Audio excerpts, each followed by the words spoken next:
once again.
Listen.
And welcome, ladies and gentlemen, to the Upsurge Contenders League, week number 2. We are here with BEEsports and Biostorm. My name is Daniel Orbitally. I am joined here by Dimitri Alpateri Toledo. How are you doing today, sir? I'm doing great, man. I'm just really excited to get back into Upsurge, coming in on week 2, and already we have a 1-0 teams and an 0-1 in Biostorm. But hopefully, we see some kind of competitive games between these two.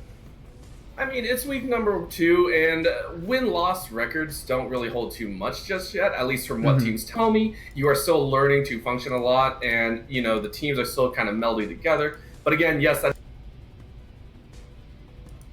they won their match against, I believe it was Life Essence Shadow in a 2-0 series, and Biostorm on the other side lost 0-2 in their series. So both teams looking to really keep up their momentum in terms of BEEsports, and Biostorm looking to get their first win on the board. We already see the Rise and the Misfortune banned away respectively. So a mid lane versus an ADC ban coming out.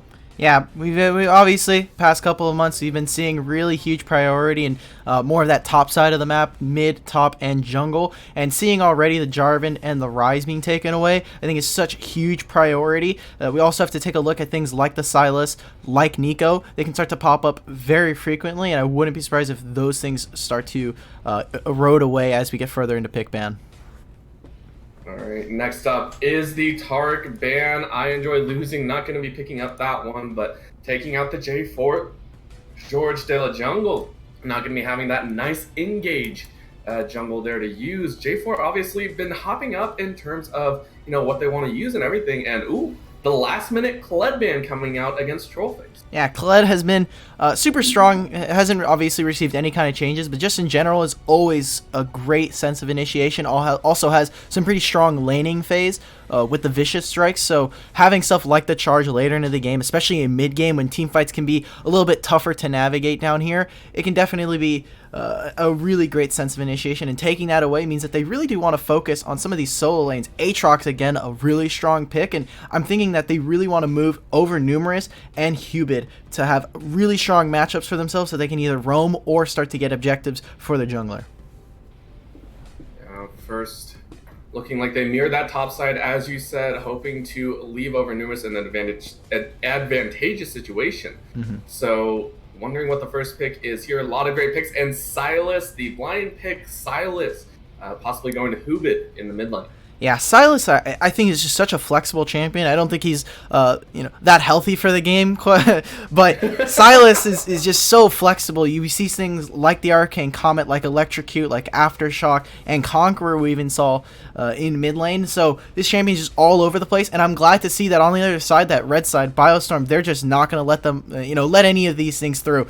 Taking Hecarim away, still a very strong top laner, and in the jungle is just an absolute monster for the 1v1. Even in those 2v2s, so I'm glad to see that, and I wonder what they're going to pick now, because you do have that open, kind of flexible mid laner or top coming out from the side of BEEsports.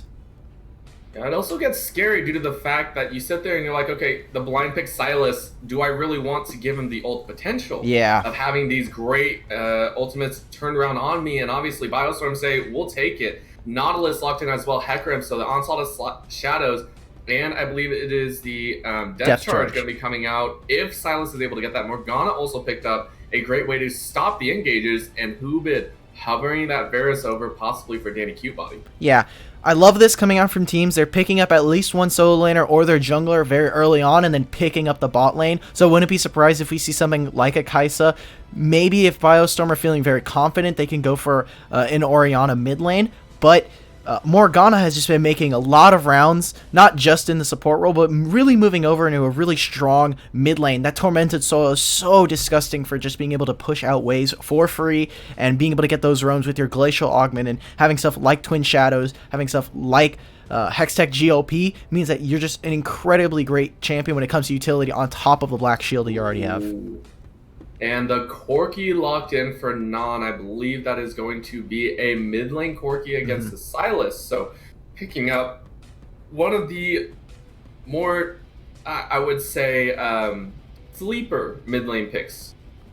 Yeah, for sure. I mean, Corki, still very, very strong. Obviously, when they buffed some of his numbers on top of his rockets, it really shot him up in terms of damage and just being able to, what really he can do for poke. And I love this coming out from Biostorm. Still allows him to play a little bit more flexible. Corki has been kind of messed around with going bot lane potentially, and it still offers a great matchup both into Morgana as well as the Silas, as picking up Hex Drinker second, or even picking it up before you get their Triforce is still very healthy for Corki on early.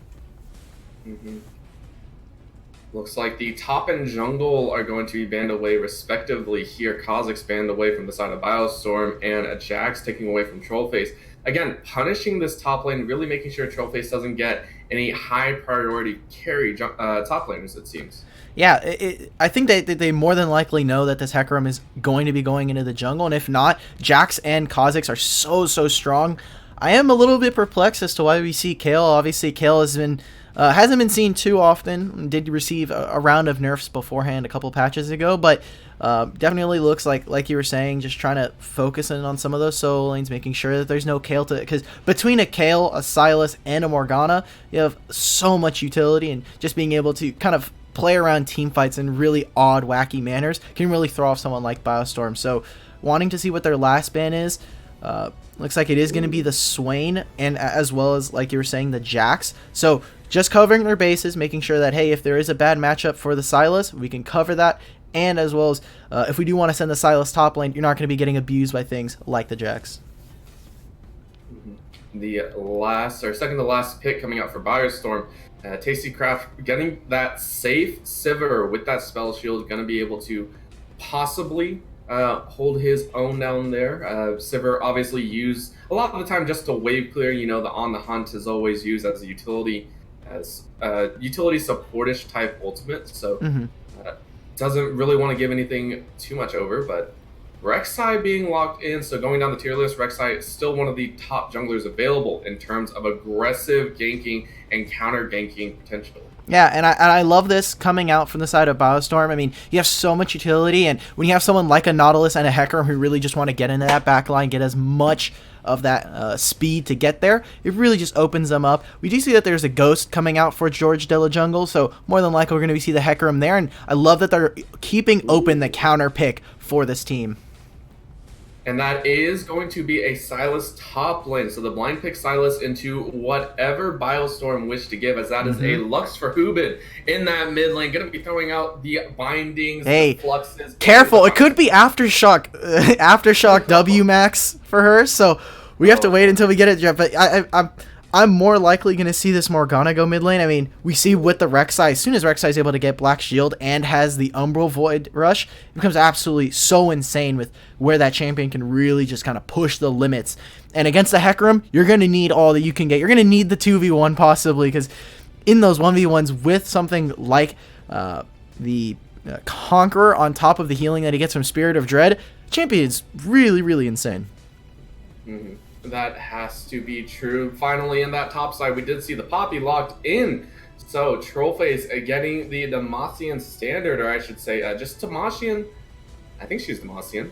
She is. Frontline, really, because the amount of safety that she can guarantee in that top side means that Sylas and Rek'Sai are going to have a hard time burning through her health pool and really getting the Sylas on board.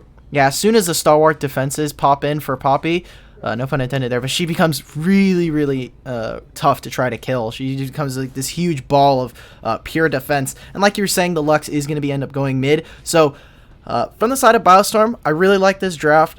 Keeps it very, very flexible while having still some really great engage. Corki, Sivir can be great backline defenses and really opens up your team in terms of magic damage as well as the physical.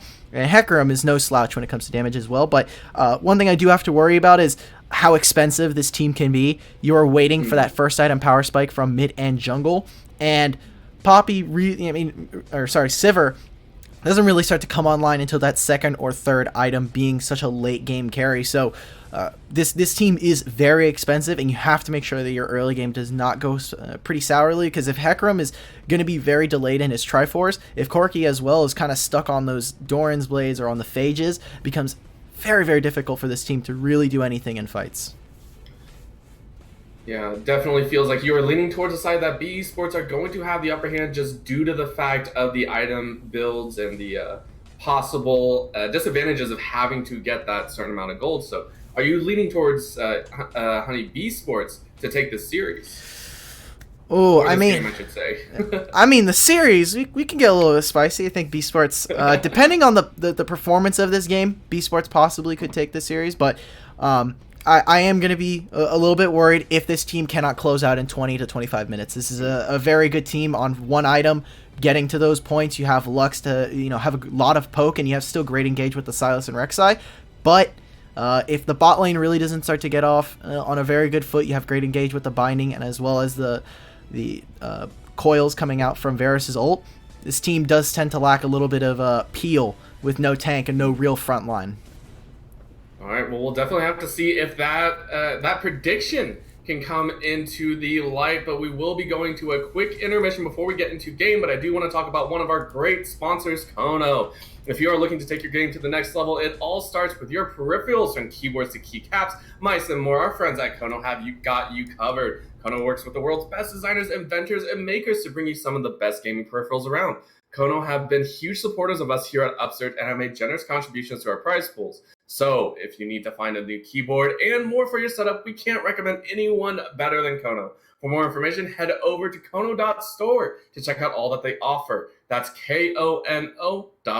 Kono, discover amazing products. We will be right back, ladies and gentlemen. Don't go anywhere for the first game between Honey BEsports and Biostorm.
And welcome back, ladies and gentlemen. We have two teams on the Rift. We have Honey Esports, BEEsports on the blue side, over Numerous in the top side, Kakaguri, in the jungle, Hoobit in the mid lane, Danny Cute Body in the ADC role, and I enjoy losing on support.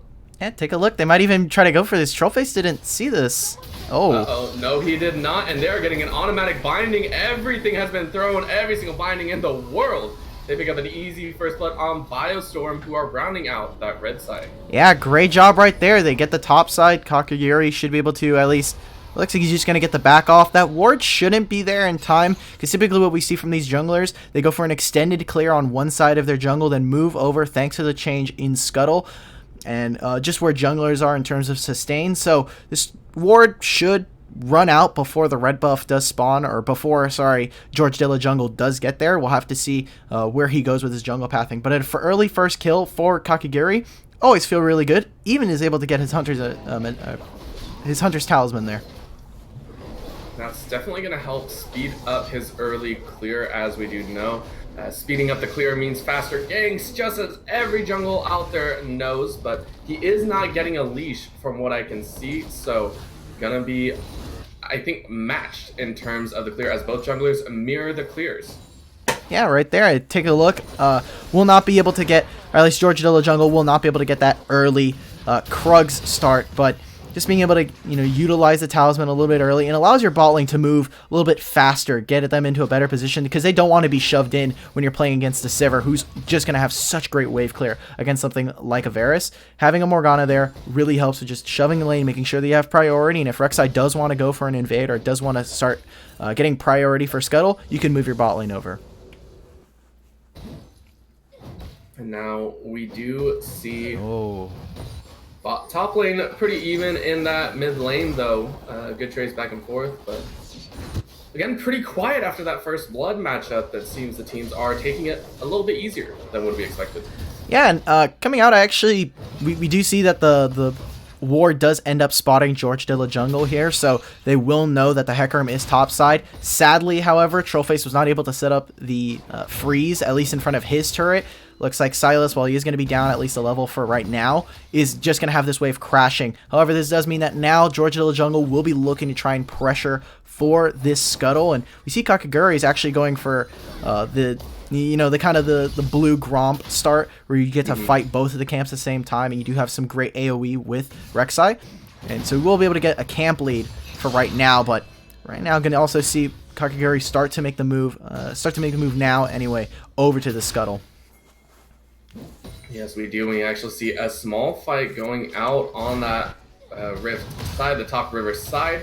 I do believe that went over to no one, actually. So George Dilla Jungle actually got shoved off the Scuttle. A nice play coming out of Honey BEEsports. Yeah, and he takes an extended, a little bit of an extended route. He's going to lose about 5 to 10 seconds here, not only just because he lost the camp, but he's going to make his way over to the Raptors now. And we already see from Kakaguri, he's already taken his entire jungle. We see no camps are spawned, which means now he gets to go for a free Scuttle here. Maybe if he gets greedy, he goes for the Gromp. If not, gets the back off, has a lot of gold in pocket. Bot lane does end up landing a hook, but this is just such great news if you are BEEsports. You have a great start for your jungle, and right now Hecarim is, you got to get there. Ooh, bot lane gank.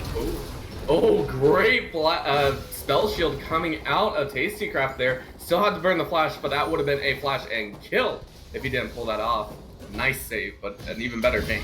Yep. As, again, great from Kakaguri. He's able to get the flash from Tastycraft, which already that's a free win. And since you're already ahead in that jungle matchup, he's able to get the Scuttle, or get the blue smite anyway. He has both Scuttles early on, and he gets perfect timing on some of these camps respawning. So I'm loving this from BEEsports, playing around their jungle, and specifically just having great pathing in comparison to George Dilla Jungle. Ooh, nice trades up top. Definitely getting super low between the two. Over Numerous, popping that potion. Throws out the change just a little bit. Oh, good damage going down. Up goes the standard, but that's going to be a sweet kill over Numerous. Picking up that solid kill, living with, I believe that's about 1 HP on the top side. Yeah, that's... So. I mean, he's at 40 right now. But, yeah, the Kingslayer healing, they keep trying to nerf it. But it's just not... You really can't do anything. And now Hubin. Yeah, Ubit on that side as well. Flashes gets a double binding in time to hold. Actually, Kakaguri over the wall. Flashes there, throwing out a little bit more. Ghost coming out of De La Jungle, but no, Ubit with that last little damage, auto attack going out, picks up the kill. And a great start from the BEEsports so far. Yeah, Hubid blowing the flash. You're a little bit concerned there. You are on the Lux, but George de la Jungle, and in specific Kakaguri right there with the great rotation, does move over. He's a little bit early on the Umbro timing, but still able to pick up the kill. The Vicious Bite comes in, the true damage specifically from the Rek'Sai early on, doing a lot against George de la Jungle. And he not only goes down, but he also blows the Ghost. So already, great job from BEEsports. Their mid and top lane are firing on all cylinders. And Kakaguri is really just opening up this team to do a lot. The ultimate was stolen by over numerous, but gets the hammer to the face. Actually loses the ultimate as quickly as he stole it. That's unlucky. I mean, the only reason you're really going to use the Poppy ult there if you are Silas is just to get the knock up and try to start for a potential gank. But we see that Kakaguri not even, stepping off the gas pedal, immediately goes for that solo on a dragon. And look at how much damage over numerous can do. Yeah, he can, but in comes George de la Jungle, says over numerous, you can't fight my top laner that much. Has to walk away, so the gank not really there, but the pressure is just enough. Yeah, George de la Jungle again has to come and cover for Trollface. He's not even able to get this scuttle, as we already see over numerous getting priority over it, picks up some of the plants, and we see that Hubid goes missing. So for all they know, Biostorm are saying, all right, well, guess what? Rek'Sai is topside. They're going to be able to take it. We do see that the scrying plant is used, so they will be able to at least catch vision of Kakaguri. But yet again, solo lanes are doing a lot of work for Kakaguri and setting the Rek'Sai up to have a lot of success against this Hecarim, who's not even level 6 yet. That is so true. An early dragon as well means that the side of Honey BEEsports will be moving around the map at about 3% extra move speed, 9% if you are out of combat. So it'll feel pretty good for the Rek'Sai to get their ganks and counter ganks. But again, beautiful start. A lot of good proactive ganks as well as counter initiatives for both these sides. Yep. I do want to see what happens now that George de la Jungle should be getting level 6. He is going to be around 50% HP if he does want to go and contest for something bot side. But I want to see where this first successful gank comes in, because we saw that top side didn't have too much effect. Does now hit the level 6, potentially going mid. But look at the vision coverage that is in that river, really surrounding mid lane. We see the double pink wards, double controls, both in the lane bush as well as next to that red. And in bot side, we still have that, relatively similar vision. Could be sitting bot side potentially. Yeah, we see George actually sitting on the bot side. We do see a gank coming in. Great holds it off, and teleport coming immediately out. Kakaguri picks up the smite onto Abe, and Abe is going to go down simple and clean. Solid play there, and the final spark goes out. Doesn't land on anyone. Jungle had to be forced out. George, sorry. That was... Yeah, from BEEsports, that was just a great rotation. I love the instantaneous TP, hoping that maybe Biostorm overcommit right there, right behind them, ends up getting into a pretty good position, does force Tastycraft and George de la Jungle away, but look at how much priority Kakaguri has right now. Ace behind run, and out goes the Chains of Corruption. It doesn't even matter, Flash is not enough, and Tastycraft is going to be the next one down. Chains of Corruption lands again, Binding finishes that one off. Abe having to run away, but the Void Rush is there, and Kakaguri picks that one up. A simple 3-0 for a behind the first tower dive. Beautiful job from Honey BEEsports. Yeah, and something to note there was the beautiful turret aggro juggle. I mean, Danny Cubebody sitting there tanking turret shots just so that the Umbral Void Rush comes in from the Rek'Sai, takes out the kill onto Abe, and that was just absolutely beautiful to watch. Greatly, an amazing execution. Let's see what Over Numerous can do here. A great job, but no! The Onslaught of Shadow stolen means Over Numerous is able to stay alive. Great job keeping himself out of danger. I mean, these are just perfect executions coming out from the side of BEEsports. And Biostorm, they're looking to try and force something. Again, they're not able to get off to an early advantage. They're really hoping, at least for top side. I would expect that the Sylas matchup would be just a little bit tougher for against the Poppy, but I mean, right now, Trollface is not able to have any kind of, not really to exert too much pressure. It does have a little bit of a CS lead, but is down 0-2. We see Non now here with the package, and that is not what you want to do with your first package of the game. Not at all, but it does mean Kakaguri is caught out. Oh! Just a little bit immediate raw damage. George picks that one up, but Non getting extremely strong there. The burst damage was a lot more than we thought. Yeah, I mean, you do have double Sheen right there, so look at this. Oh, Hubin actually stole away the scuttle, so George and Non are saying we want retribution. Topside fight breaking out over numerous throws. His fist out in the chains, but gets a hammer to the face, and Trollface lives to fight another day. The keeper's verdict allows for Trollface. He makes his decision. You're not going to kill me, at least not in this laning phase. TP is going to come back up, looking to TP right back into the lane, but yeah, I mean, Hubin showing you don't need a smite to really show he's the better jungler in this one. Fairly strong there. Teleports straight onto a minion over numerous. Has to walk away now. He is going to be going for that first item, Iceborne Gauntlets. So not exactly the AP threat that we would normally see. Yeah.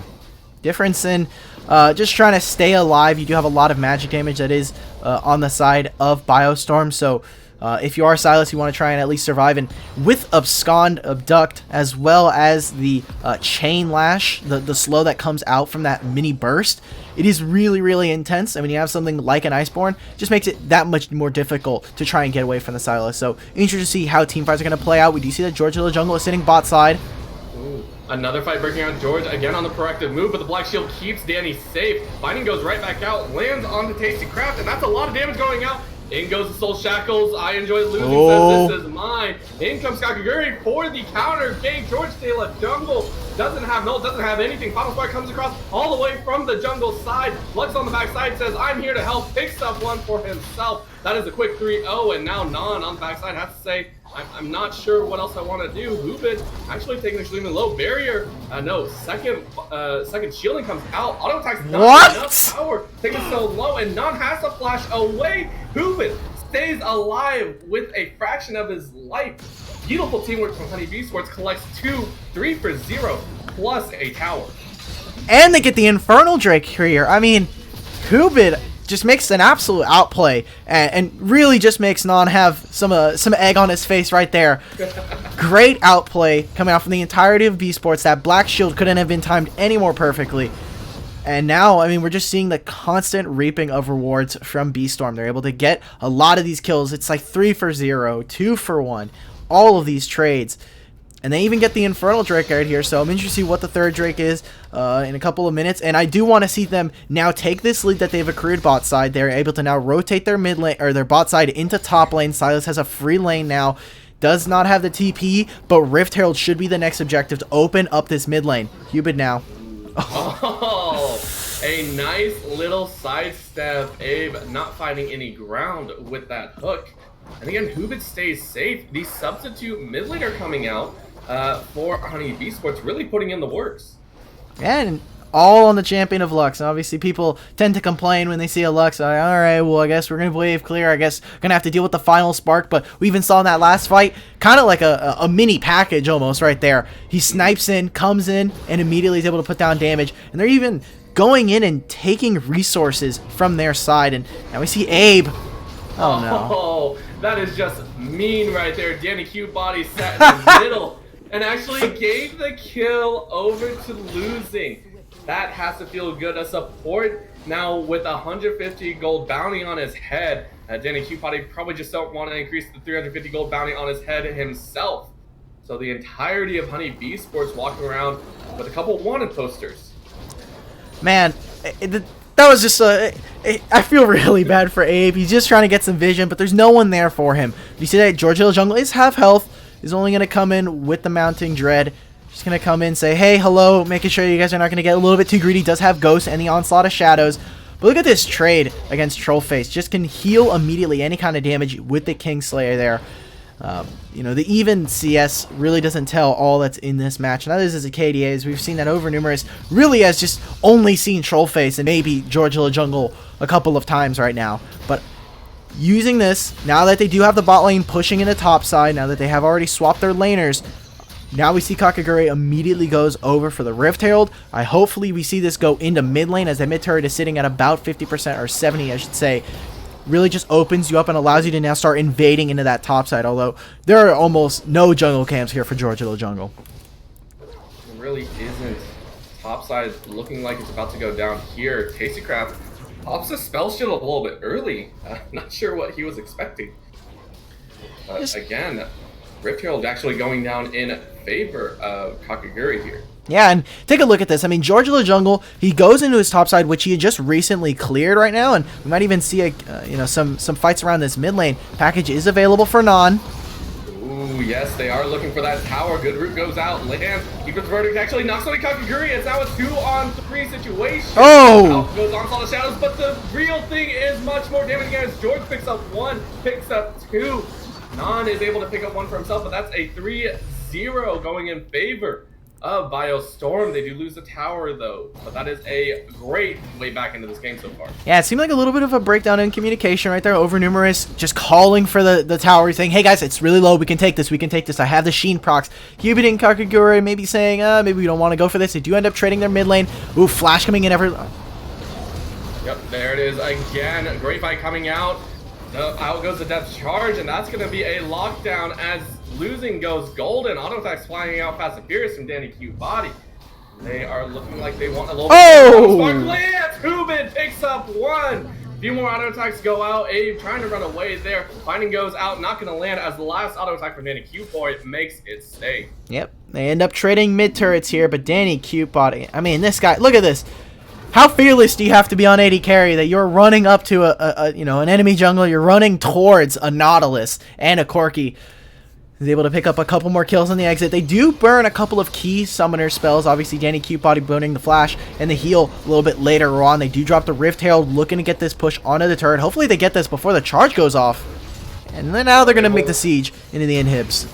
Yes, they will, and as soon as we get the chance, we will bring the items back up for you on the scoreboard. We are watching as we see the inhibitor tower in that mid lane be taken down. 1 charge is enough to take it to half health. Double binding lands Trollface, getting a little bit of help there. But again, great damage and great macro plays coming out of BEEsports right now. Yeah, doing absolutely excellently. Ooh, look at Troll. No! Like, no! Oh man, that's always going to be good. We seem to be having some technical issues here. If we could get the sound back on for the casters, I believe. But we will have that zone out here as the base is being punished right now for Biostorm.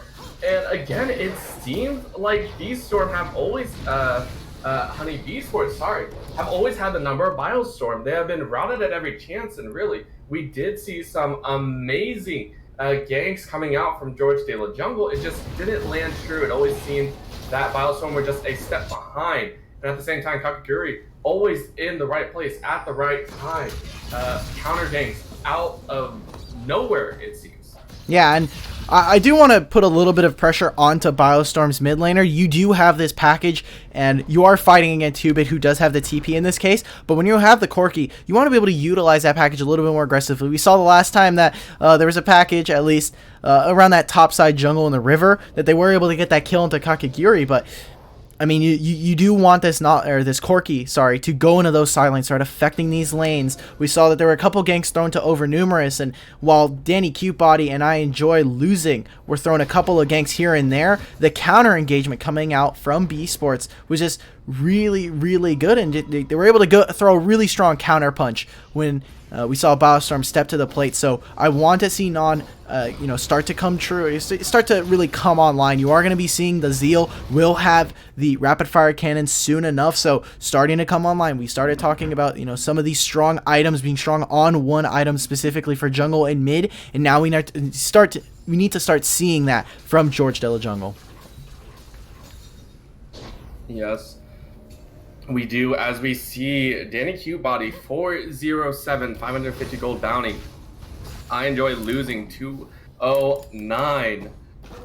It has been crazy from this bottom lane so far. They have also been the source of a lot of this pressure coming out of George de la Jungle. I think it was twice that we saw George try and force his way down with the Hecarim, and they have responded very well just as individual players. Yeah, and I'd actually like to see maybe Trollface finish an item. We have 2 builds going on at the same time. He's building the Spirit Visage / Adaptive Helm. We also have the Sunfire being brought up, but Hubert getting caught on a wall. Yes, he is, but that is going to be an immediate turnaround. Keeper's Verdict is only able to take away Morgana. That's going to be the damage as the piercing arrow comes out again. I enjoy the losing fights of 3-man Soul Shackles, but they do not catch. George the Jungle is there again. He is not able to use the blast cone. That is going to be a triple kill for Danny Q Body, and that is an immediate into Baron for them as they take the fight 3-0. And I love this split fight coming out from the side of BEEsports.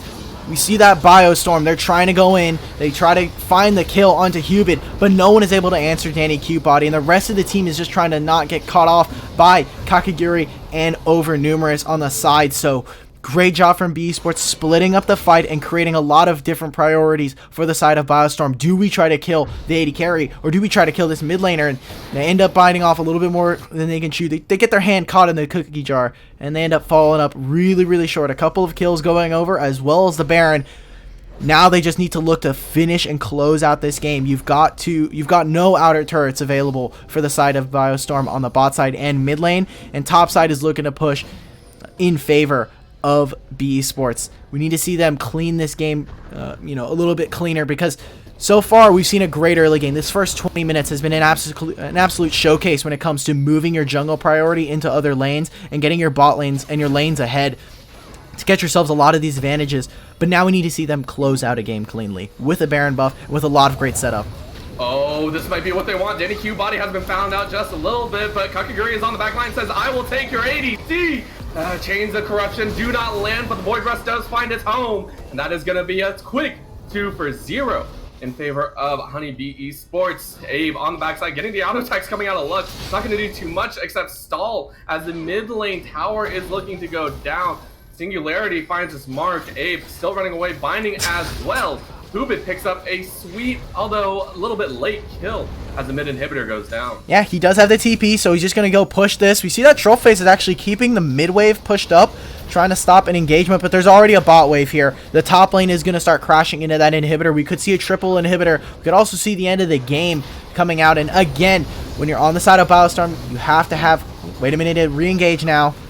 Yep, George the Jungle is going in. Onslaught of Shadow finds Freeze, counters them all, but he just dies. The rest of the team wasn't there in time. Soul Shackles doesn't find anyone. Over Numerous ready to go. Jumps all the way in and immediately Tasty Craft goes down. Rest of the team follows up, but this is a desperation play as the health bars are draining. The base is decimated. Keeper's Verdict only delays the inevitable as Void Rush once again finds its mark. Kakaguri does die to the fountain, but I think that's a small price to pay as the Nexus towers look to fall and the rest of Honey BEEsports claim the first game. This first game was really, really great for them. We saw that those early games, Kakaguri again having an amazing set early on. I want to see what happens if the side of Biostorm, but it looks like they're going to try to mount a defense here.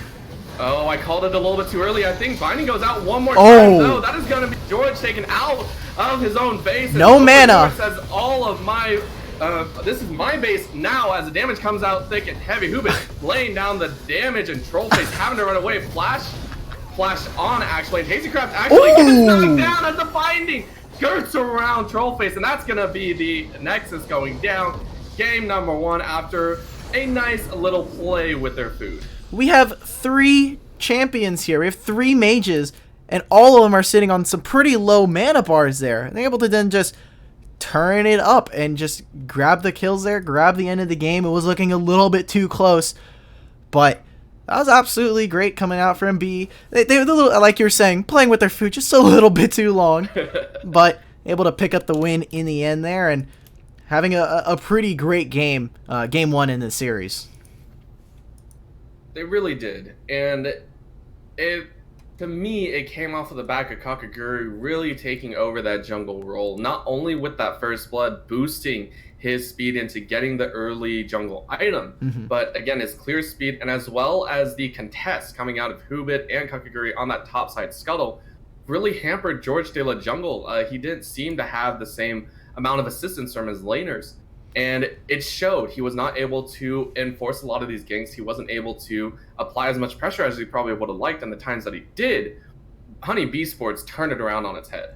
Yeah, I think Kakaguri, one of the big strengths that we saw was just the the pathing was just that much better from him. We saw that the full clear ended up being very advantageous for him. They ended up, again, like you were saying, meeting, and then we saw that then the priority from the lanes started to crumble, started to move in, and George Hill Jungle got forced out, had to take some pretty inefficient clears.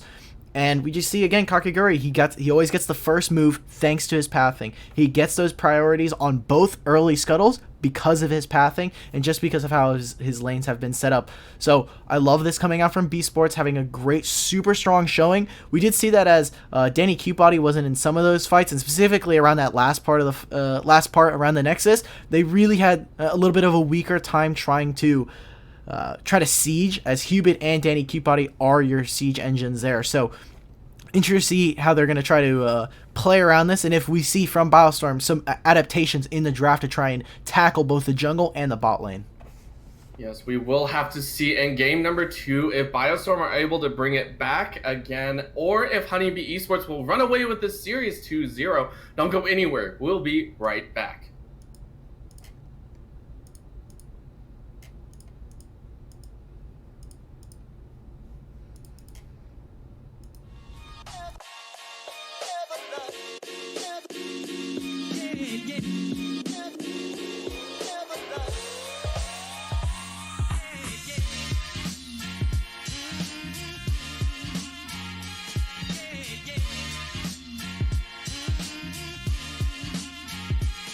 Again.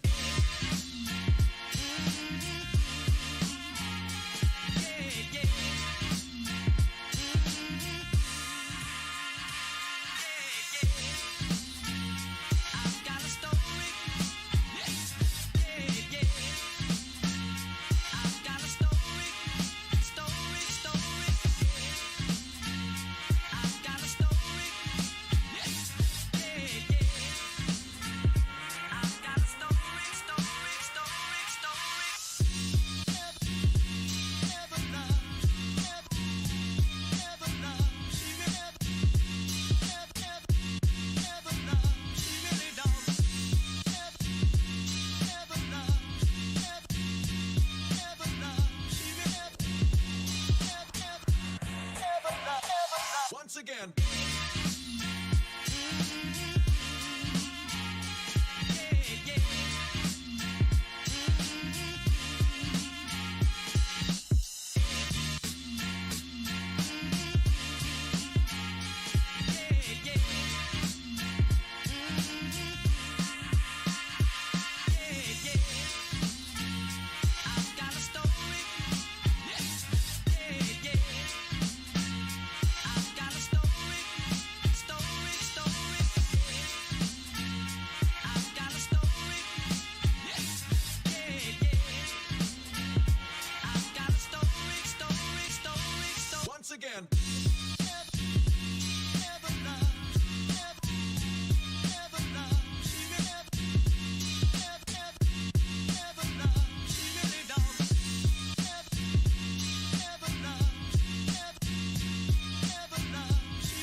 Once again.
All right, welcome back, ladies and gentlemen, to game number 2 between Honey BEEsports and Biostorm. We do have Biostorm on the blue side, and this time it's going to be XSV Honey BEEsports on the red side, and we see pretty much the same band so far.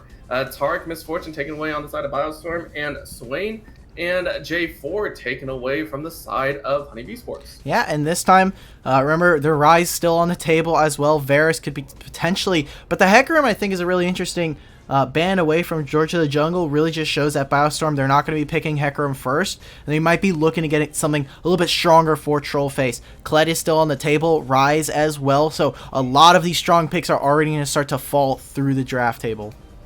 Yeah, and they do choose to ban away the Rise, prioritizing that more. This does leave, like you said, Kled open, but no, they're the ones going to take the Silas, and they say this time we'll be the ones to put you under pressure. Exactly. Love this first pick. Still allows for Non and for Trollface to kind of swap around if they want. And Georgia the Jungle is going to be freed up. So now for the side of XSV Honey BEEsports. Wondering what they're going to pick here, but it looks like they're just going to try to cycle through some of their laners. Wouldn't be surprised if we start to see some priority for bot lane. Morgana being the pick here. We saw last game did have a lot of priority in this first round. So I want to see if they're going to pick up another Varus, maybe a Xayah this time around, or if they're going to try to pick up another great pick in the jungle. Rek'Sai still on the table. Ooh. But they do hover both of the picks that they had last time. As you said, the Varus was very instrumental in their win in that bottom side. The Chains of Corruptions were great. The Piercing Arrows were even better, and they do lock it in, solidifying their bottom lane early. This does mean we might have staggered bans coming out once again. And I wonder if Biostorm just say, you know what, we might just take the Lux and put Hubin on something he might not be as comfortable with. Yeah, I wonder if Non is going to be able to pull this off. Maybe they even put Abe on it, but I think the Nautilus was still a pretty strong pick overall. The Karma potentially being locked in here.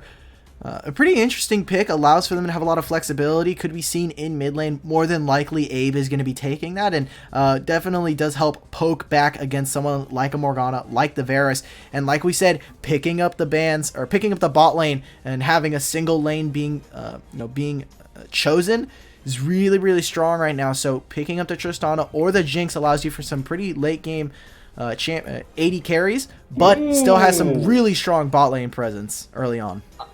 And an immediate swap up from what they had before, the Karma Jinx being locked in, and Hubid looking like he wants to go for something pretty crazy. It. Come on. Give us the Annie. We need this. Oh, man. I mean, if it is the Karthus, it's still very, very strong in the jungle. But no, they're going to pick up the Nautilus. So still some great flexibility over Hubid and I Enjoy Losing could decide, hey, we're going to flex some Morgana into mid lane, or AP Nautilus, which hasn't taken a hit quite yet, is still very, very strong with that proto belt, and still, again, is great gank assist, is great roam assist for someone like Kakegurui to get the early priority. And now we do know that is going to be a top lane Nautilus against the Silas. It's going to be a very, battle back and forth just like before. Oh. But they do ban away nothing, it looks like. I do not see a ban there, but that is going to be Kha'Zix banned away on the other side. So maybe just, playing a little bit easy there.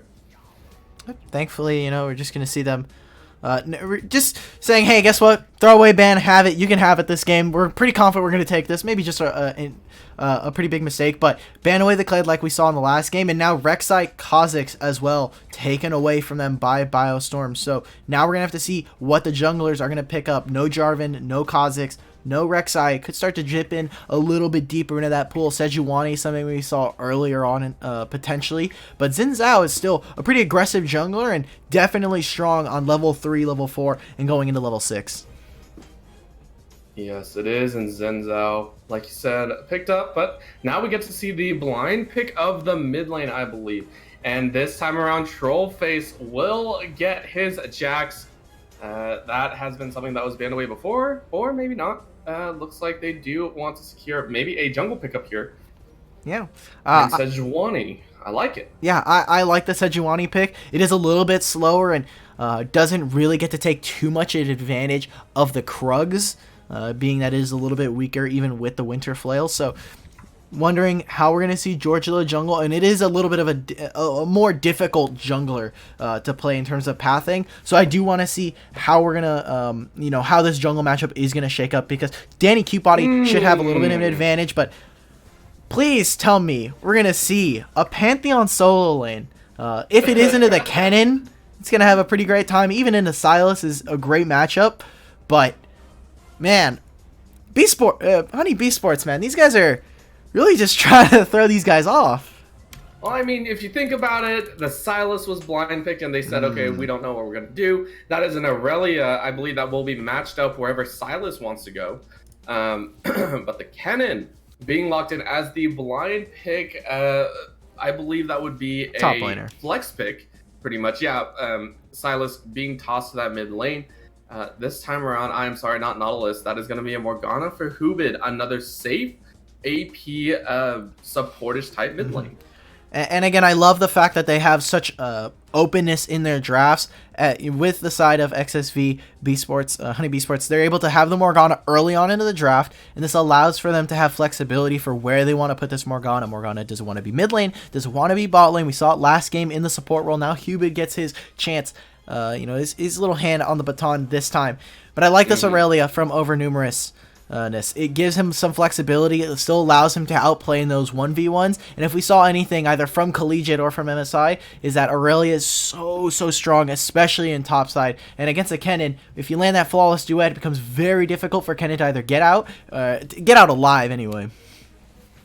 And that is so true. And again, we did see Overnumerous take over that top side last time. We saw it. Fully making use of the Sylas and really putting on the pressure this time around has the Aurelia. Someone that honestly snowballs even harder, as we like to say, as you were pointing out. And especially against a Kennen who we see sometimes have issues if you don't get jungle help, if you don't get a little bit of pressure. And if you get caught out in a 1v1 situation that you are too weak for, you give over those advantages, suddenly Kennen is pretty much useless. Yeah.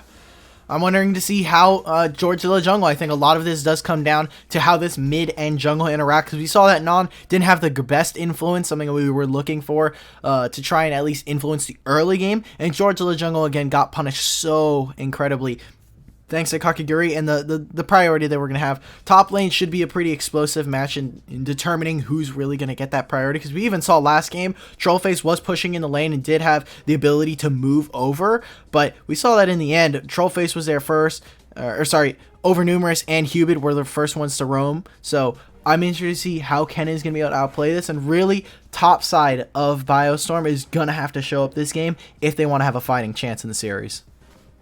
They really do. On the flip side, Danny Cutebody and I Enjoy Losing are ready to show their dominance once again in that bottom lane. But before we do get into the game, I do want to talk about one or another amazing sponsor that we do have on the list is Scuttle Scrims. Look, if you are looking for a way to find fast, reliable scrims for your team to practice with and against, then Scuttle Scrims is your new best friend. Scuttle Scrims is a reliable and easy application that allows you to quickly search for active teams of all ranks and skill levels that are looking for reliable practice partners. Simply log in, search your specified ranks, and request a scrim. For more information, visit their website at scuttlescrims.com. That is scuttlescrims.com. We'll be going to a short break, but please don't go anywhere for the game number 2 and see if Biostorm can bring back to a game number 3 of Honey BEEsports. We'll take it in a 2-0.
And welcome back, ladies and gentlemen, for game number 2 between Honey BEEsports, and immediately into that pause. We will be getting things underway here shortly. We'll stay on the screen because it is very short, if I'm not mistaken. I was updated. But interestingly enough, this time around, we do see Non on that Silas. Again, Biostorm opted to take that Silas first pick, but not running it in that top side like Honey BEEsports did. Instead, it's actually in that mid lane.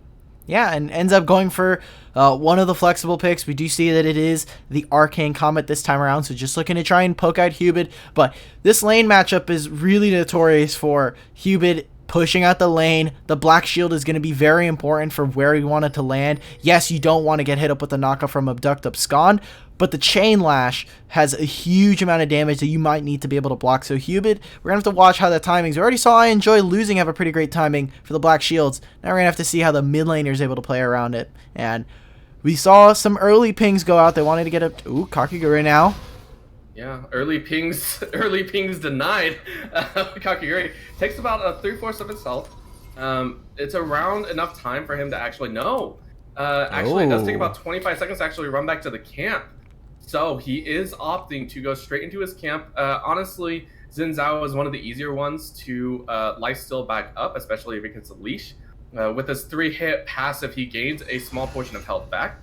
So it helps quite a bit. But again, that is going to stunt a little bit of his early ganking potential. Yeah, and something to note, it is really small. Trollface does end up getting 100 gold off of that thanks to a slice sack of gold, plus the 5 for not getting an item. So already getting off to a small start, but it's nothing too out of the tourney. And like you were saying, Kakiguri will have a little bit of an earlier time. Ooh, already. Oh! They had the ward. Nice play of Biostorm. I believe they actually had it warded earlier, so they knew that the side of Danny Q body and I Enjoy Losing were in there. A great Mantra Q goes out, pokes down the side of Honey BEEsports, and negates a possible early first blood again. Yeah, that is really, really dangerous for Jinx and Karma if they are able to get hit with anything by the Nautilus. They get hit with the root from the passive, or they get hit with an anchor toss. It becomes very dangerous and probably going to be at least a few summoners in return. So glad that they're able to get that ward out pretty early, and Biostorm already setting themselves up for success. Kakiguri is really, really low, even though he's going for a little bit of an extended clear. And I love this, the fact that he doesn't immediately just cross across the jungle. He should have known that Georgia jungle is going to be in his bot side. Sort of like to see him go red right into blue buff and stop Sejuani from getting those early camps, getting that level 3 early on, and maybe even look for in a gank. But thankfully, he was poked out early, which is going to nullify at least some of the aggression. Oh, that is so true. We actually see both junglers going to be ending up on opposite sides of the map. We do see George actually on that top side, so it doesn't look like a 2 scuttle take from Kakiguri like we saw before. Instead, both junglers are going to get their respective jungle camps. And take a look at mid lane. I would have liked for Hubid to go for a Corrupting Potion start here. It allows you to still have some kind of sustain in the lane, as well as just having a lot of tick damage onto someone like Non, who's going to have to use the Abduct, Abscond, shielding to try and protect him. Oh. And Hubid actually threads still lands that perfect shot. And a flash forward actually. I Enjoy Losing actually gets a great escape, actually flashing away as well. Triple flash! I'm not sure that's exactly what they want to do. Honey BEEsports loses 3 flashes for 1. A slight over-aggressive play. I'm not sure if it was worth, but again, laying on the pressure thick and heavy. Meanwhile, in the mid lane, Hubid actually has to flash as well.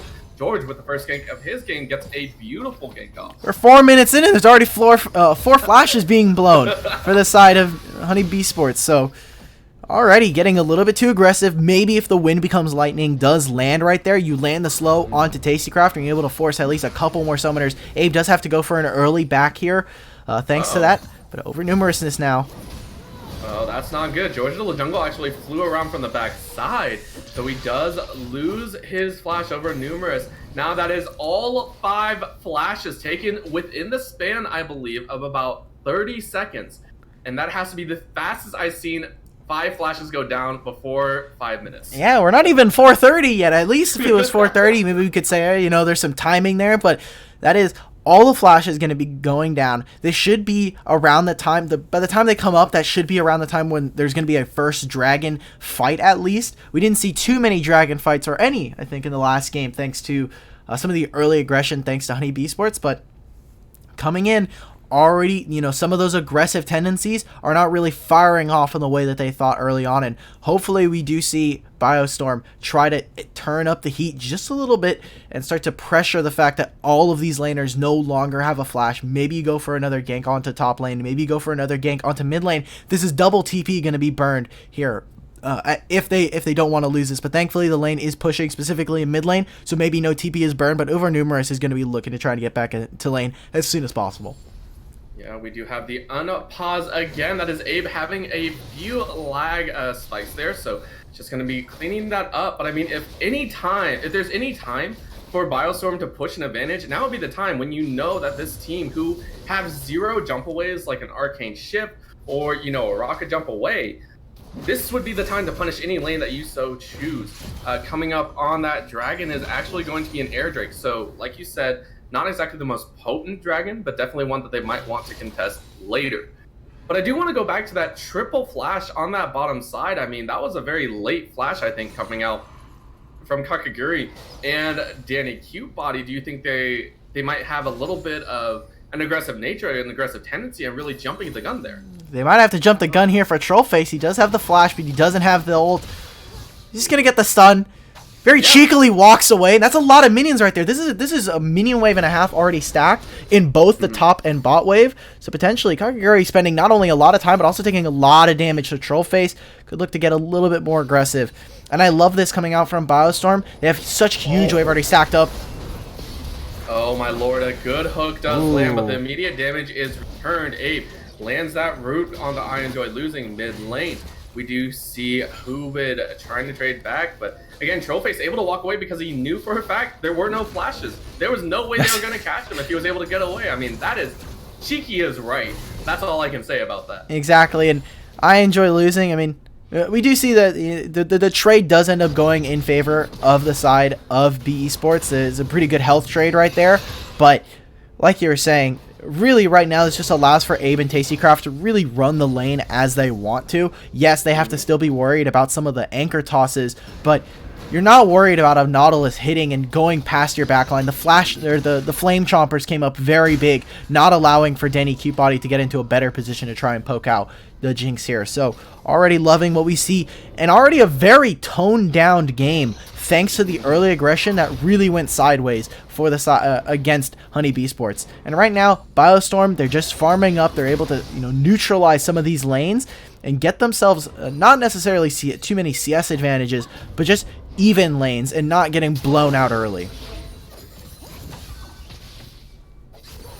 And now we actually see a fight coming in on that top side. Trollface pop slicing Maelstrom as the Vanguard's edge has been used, but that's coming out for Overnumerous. He is going to get stunned up, but George De La Jungle actually teleports right in. That is going to be a solid pickup there. Blast Cone has been used. Kakaguri is coming in. No flashes though. Hubid does run him down. The spike comes out. Kakaguri picks it up. Oh. They do have the skill to run away. Has to flash away as well. Teleport actually being channeled for Trollface as well.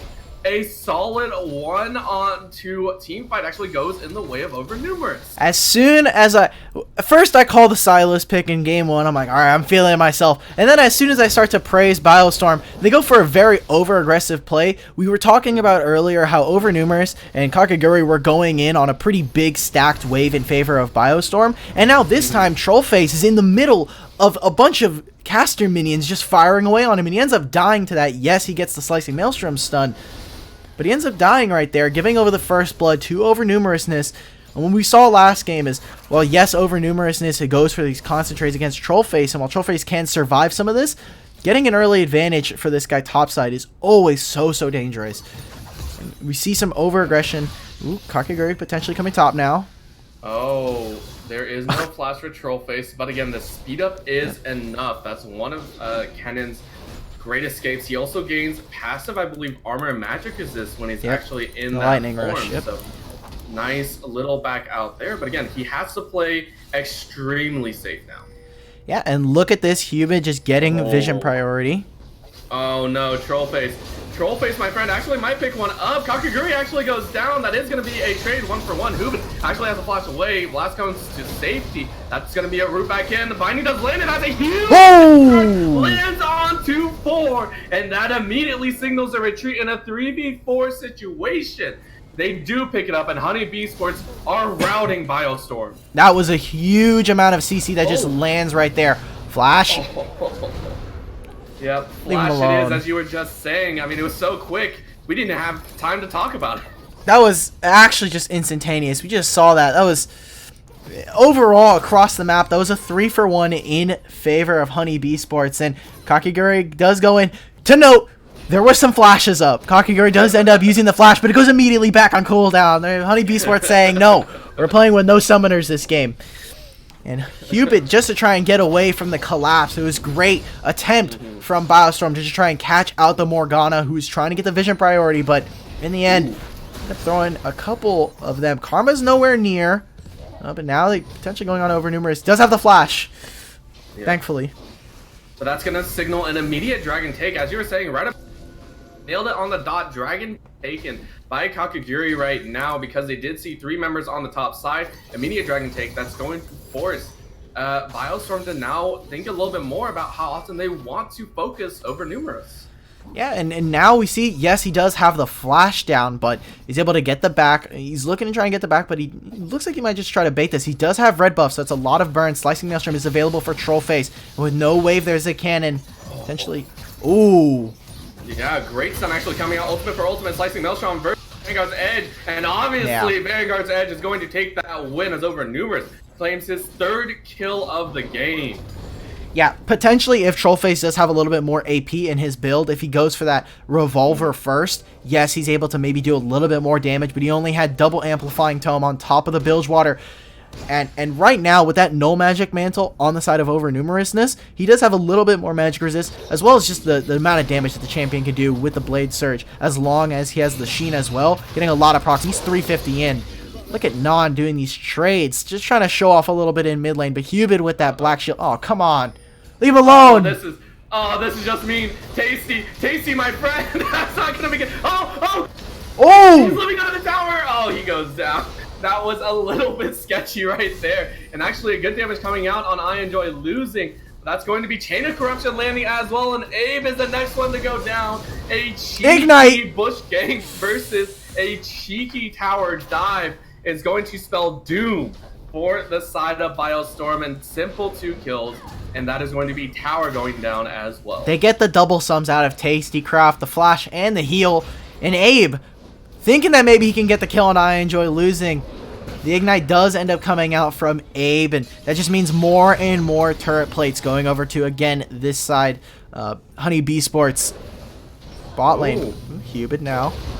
Yeah, Hubert actually going golden right now. Soul Shackles does land, but only onto George de la Jungle.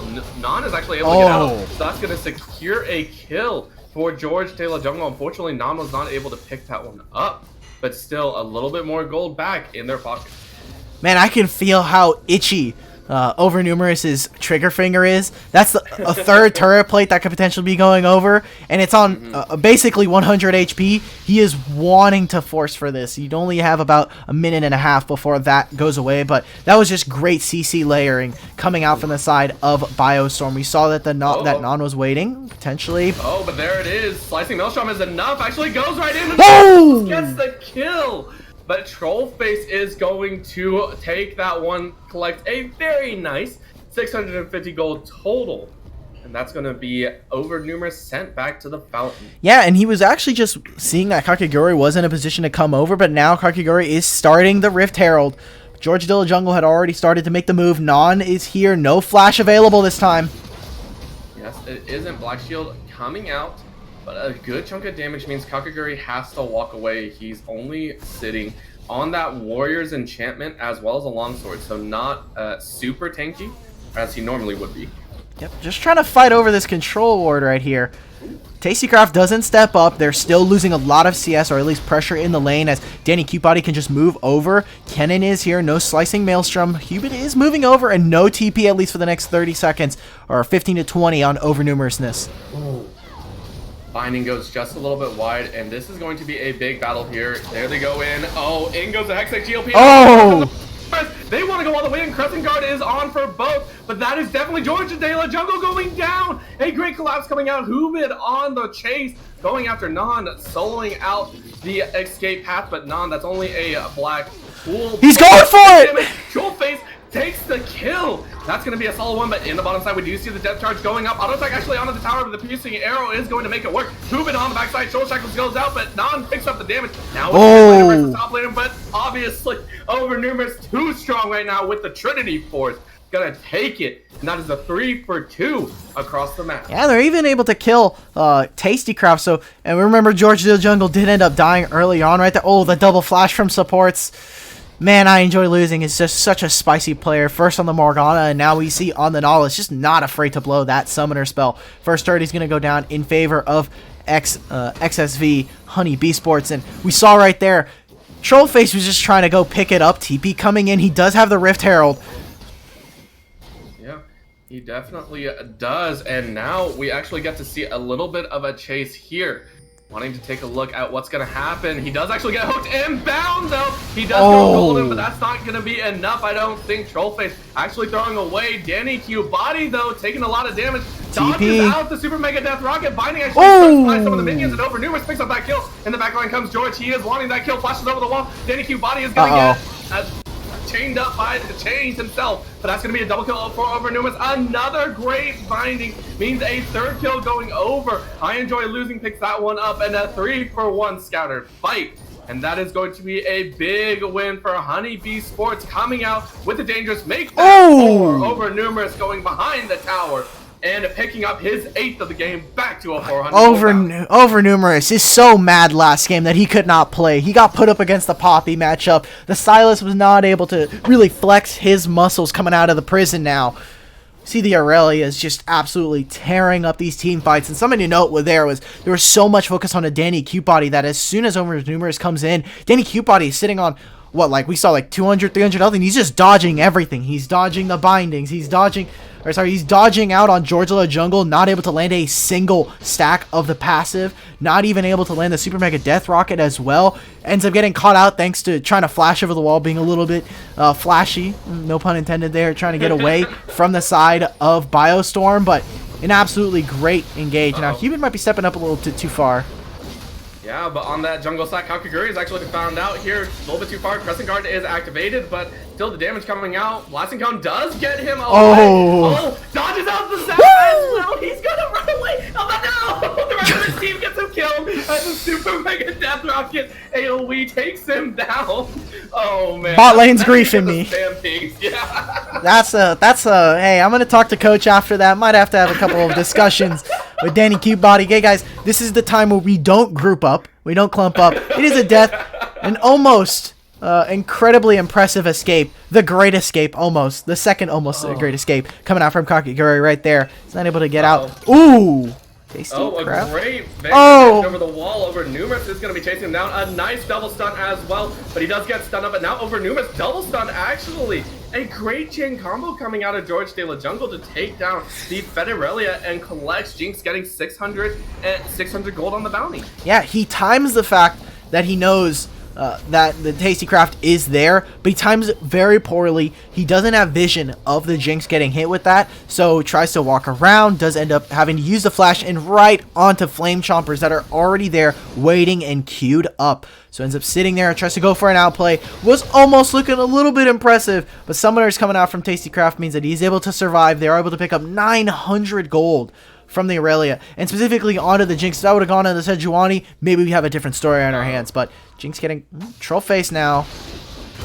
Yeah, Trollface getting jumped on. The cleanse is there. The USS was enough, and Kakaguri picks him up. A kill with the little help from Danny Cutebody.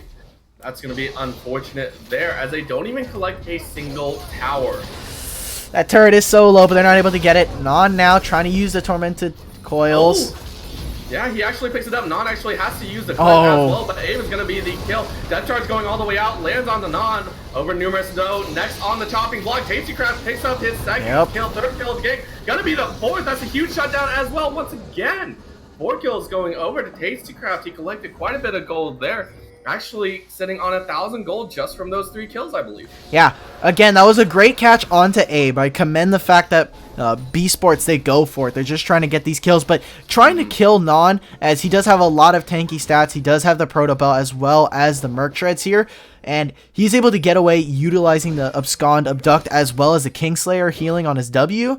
But if you're not able to kill Tastycraft, he is still an AD carry. You still have to put some respect on this guy's name, and especially when you're playing Jinx, like we just saw, he's getting excited, and he's going to be firing away with Fishbones and Pow Pow, just absolutely shredding this backline with no, I mean, you don't really have a tank except for Nautilus, and supports are not really looking to build too heavily into those tank itemizations. Yeah, and definitely going back to the fact that Jinx is one of the best hyper-scaling ADCs, couple that with the fact that you have a Karma Abe on these speed-ups, on this shield. Went with the Athenes and Holy Grail first, meaning that the healing is going to be that much better. I would expect him to go into the Redemption next, keep the healing going, making sure that Tastycraft is able to get the rockets out as much as possible. Tastycraft not actually going for the Ruinous Hurricane, which some people do like to take if it's going to be 2 or 3 massive frontliners. Instead, went for the rapid fire cannon. Oh, I enjoy losing. Does find Abe and just an immediate kill there. Loses the flush as well. Abe, not sure that's what you want to do. Yeah, they use 2 summoners there, so we end up seeing the Chains of Corruption, or sorry, not 2. We see the Chains of Corruption, and they're actually just going to start up the Baron immediately. I love this coming out from the side of BEEsports. They get the mid priority. The bot wave is already pushing, so if anything, they send Hubert down to TP, but now they're forcing this. About half health, and no one's even moving yet. We do say George Little Jungle is starting to get over here, but they're not going to be here in time for the Baron. Ooh. Yeah, Super Mega Death Rocket does find them out, but that's going to be a flash forward. Doesn't catch it, and he's going to die for his chance. It was a valiant attempt, but Over Numerous collects his 10th of the game. They do get Baron on 5 members, and that might just be a power down mid. I'm very confused with what Biostorm is doing. You send your jungler over there. Yes, it's just a check, and you already use the Super Mega Death Rocket to know that. Either fully commit to this mid push, or fully commit to trying to fight for the Baron. You have a fed Jinx, and you're missing an ultimate. Now we see the fight. Ooh. Yeah, they went for the fight. They got a good engage, but that's going to be an immediate turnaround. Oh, as no. The real things are enough. The Piercing Arrow picks up that last kill. Only a triple kill for Over Numerous. But an immediate wipe of the table. The last-ditch attempt coming out of Biostorm was not enough, as a base will be broken. Yeah, Honey BEEsports just able to collapse on this. We saw the mid push from from Biostorm. Absolutely non-effective and a complete non-factor. Ends up becoming that now they have to back out of mid lane, and they lose so much pressure off this map, and now they're able to move into this bot side. Yes, Over Numerous can just jump over the wall thanks to Blade Surge. They might be looking to try and pick up this top wave now, just to try and get it into a better position, but so far, I mean, it was looking very, very good for Biostorm up until this point. A huge communication breakdown in what they wanted to try to accomplish. Yeah, I wouldn't say it's been amazing for them up to this point, but it has looked steady, to say the least. They have had good team communication. We've seen them attempt multiple things. It's definitely been just a falter on the micro skill level. Just like right now, Trollface just gets deleted off the map. A few auto attacks and a piercing arrow. Signals his doom. He is now his 7th death in. A great jump in. The Chains of Corruption are enough. Over Numerous is there to try and help out. Danny Q Body is throwing out the auto attacks left and right. Danny Q Body picks up one, picks up a second. No, that's actually Over Numerous picking that one up. Wait. Mega Death Rocket does collect one in the back line. So Tastycraft 5-4 and 2. But that's still not enough, I feel, as Over Numerous is on a killing spree of killing sprees. Death Star is actually going out, picks it up on one, and it lands. That's going to be an auto attack. One more time, run away. One more auto attack is enough, and that's going to be a nice delayed ace coming out. That's going to be Danny Q Body taking down that tower as Over Numerous, and I enjoy losing aim for the Nexus towers. That should just be the end of the game right there. Trollface is the only one alive. They're going for this.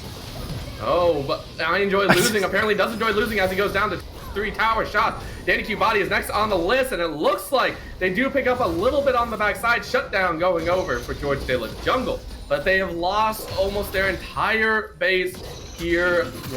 Next inhibitor tower goes down. They have 2 inhibitors remaining and 1 tower overall. I mean, this just looks like the end of the game already.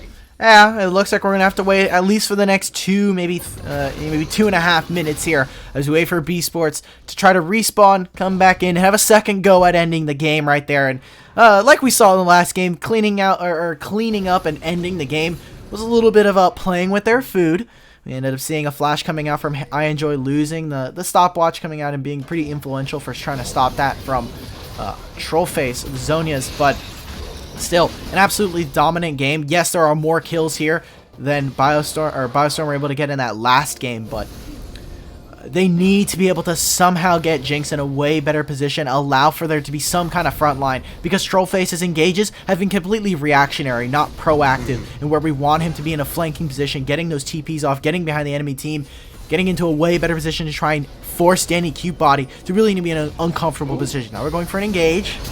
Yeah, Glacial Prison lands on the back line, but that's not going to be enough as a big jump in. Dogpile from both sides. Morgana picks up Non. That's going to be George Taylor Jungle going down as well. The health are completely depleted. That is a 4-for-0 immediate wipe coming out for the side of Honey BEEsports.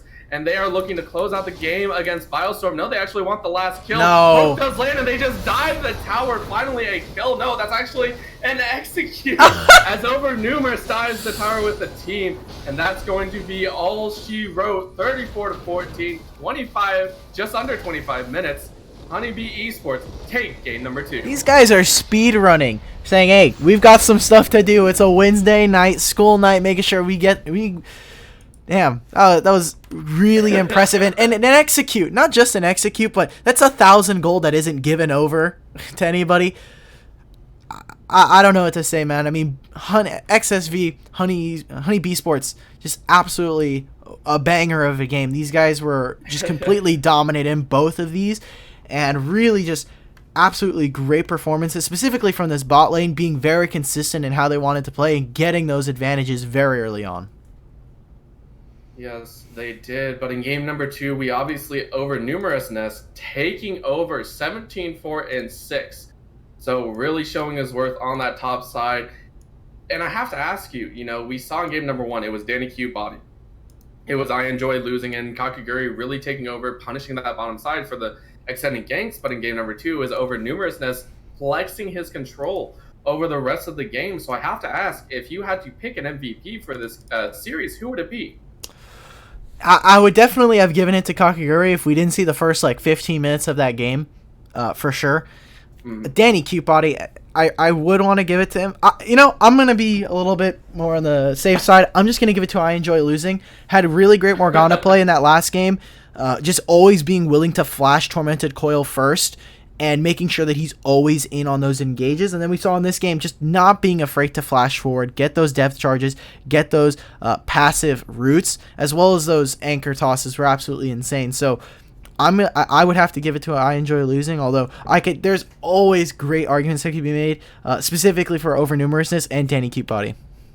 All right, well, that is it for us on the day. Thank you so much for joining us here for this series between XSV Honey BEEsports and Biostorm, and we will see you tomorrow for the Upsurge Premier League as well. So thank you so much, and have a great night.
again.